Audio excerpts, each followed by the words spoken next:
कवर्धा शहर में आज लोधी समाज के लोगों द्वारा कुमारी जंघेल को विनम्र श्रद्धांजलि देकर कैंडल मार्च निकाला गया। बता दें, डोंगरगढ़ ब्लॉक में केंद्रीय विद्यालय की 9वीं की कक्षा की एक नाबालिग छात्रा कुमारी जंघेल की गला रेत कर हत्या कर दी गई थी। जिस अवस्था में नाबालिग छात्रा का शव बरामद हुआ था, उससे आशंका है कि उसके साथ दुष्कर्म भी हुआ है। यह घटना दिल को झकझोर देने वाली है और हृदय विदारक है, जिससे समाज में काफी आक्रोश है।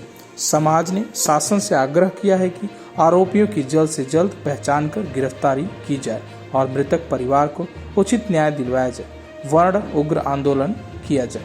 कवर्धा से ब्यूरो चीफ डॉक्टर मिर्जा की रिपोर्ट।